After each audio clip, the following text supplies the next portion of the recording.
a lot of different events, Julia, impacted to make me who I am. And then when I left Howard, one thing my senior year, I knew I did not want to go to law school then. But why not? Because I had worked so hard. You know, I had really worked hard. I mean, not only physically, but academically. I mean, it was challenging. And I needed a break. I needed a break, but yet I wanted an educational break. I didn't want to just do nothing. Right. But I wasn't ready for a 3-year grind in law school. And I kept thinking through that thing. I said, what can I do of interest? Then I realized, Elaine, you haven't been anywhere. You haven't traveled. My first plane trip I ever took was my senior year of college, when I went up to the Port Authority in New York for a job interview, which I didn't get. So I said, you haven't done anything. I mean, Virginia, Washington, you haven't seen anything. You know, father took you to Chicago and New York and different places. You haven't seen anything. So I decided, I said, I need to travel abroad. That's how I wanted to go abroad. I said, the Peace Corps. The Peace Corps is the answer for me. And so I applied to the Peace Corps, indicated I wanted to go to Turkey. I did not indicate Africa, because I said later in life I will get to Africa. And I would spend some time in Africa. But you wouldn't get to Turkey. I won't get to Turkey, not in this way. And and the location of Turkey, where it was centrally located in the Bosphorus, and you know, right there between Europe and Asia, the gateway, a whole Muslim culture, you know, just so different and alien from anything that I knew. And it would be an adventure. Also, I could travel. Turkey was located so that I could get to the Middle East, I could get to Israel, you know, I could get to Europe, because coming back from Turkey, I came back through Luxembourg and saw Pat Harris, who was then ambassador to Luxembourg. She had been my dean of women at Howard. She had been my dean of women at Howard. But I said, I can really travel and see this part of the world. And the Peace Corps accepted. I was accepted. Is it unusual for the Peace Corps to let you go to where you want to go?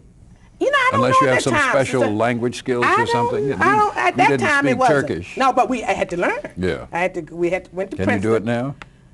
Oh, no. Okay. No, I did it in law school for a little while, because the dean of the law school, Hardy Dillard, who went later, of the University of Virginia Law School, who later went on the World Court, had a Turkish medical student living with him at the time. So when I came back, he would put us together, and I tried. Kept it up. Yes, right. But I haven't, you know, it's been, and I haven't been back since I left Peace Corps. I haven't been back to Turkey, but I need to go back and see what I can pick up and see how to. So that's why I went to Turkey. And what did you do in the Peace Corps? What was your assignment? It was called TEFL, Teaching English as a Foreign Language. I taught English to Turkish medical students. Okay. Turkey had a new language as the father of Turkey, Ataturk, in 1935. So Turkish was relatively a new language. So the textbooks were written either in German or English. They're textbooks. So they had to become proficient. And in Turkey, you went at that time, straight from high school into medical school. You didn't get the liberal arts education or whatever. But you stayed in medical school for something like 7 years. You know, you did medicine. Right. So I was teaching English to these medical students. And it was very interesting. You know, the repetitive, the rote method. And I really got to love Hacettepe University was called. Hacettepe is in Ankara, and Ankara is the capital, not Istanbul as a lot of people think, and right in the middle of the flat, right in the middle of the Anatolian plateau. So I would teach, and I could, after a while, I could hear my students, you know, you say, the child has gone to school, you know, and the child has gone to school. Then you give them a noun like adult. They have to put it in the right place. The adult has gone to school. You know, then church. The adult has gone to church. You know, they have to, and so they have to recognize the parts of speech, and they have to recognize the appropriate the verbs and the nouns and the pronouns and where to put them in a sentence. And that was the oral way of teaching it, the oral word. But not only were they learning and substituting the right word and putting it in the right place usually, they also were mimicking my accent. Oh. I could hear it. I could come back to me as a class, and I could hear this Southern twang. I said, "Oh my God, I have branded these doctors, for the rest of their lives." But it was quite an experience. Now, I wonder, Turkey by then is a modern, sophisticated society, at least urban Turkey, and these students are they not, or not? Well, no, they're not. Well, what did they make of you? Were you an exotic creature to them? I was. Yeah. I was, because see, there was no love lost. We were in the middle of Cyprus, and it was a big fight between Greece and Turkey on the island of Cyprus, and there was no love lost between the Turks and the Arabs.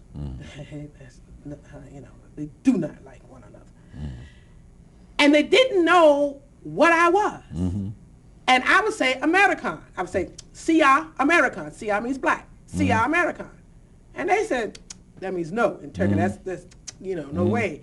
And they would say, no. In other words, there was no such thing as a black American. Americans were blonde and blue-eyed and were not me. And so they would say to me, Arab, you're Arab. You're Arab. So the white Turkish volunteers, and I was only black, and the white volunteers were getting all of the negative reaction because of the anti-Americanism, big wave of it in the late 60s. I was getting it also, but because they thought I was Arabic. So different reasons, and one time, I was stoned in Turkey. Oh, really?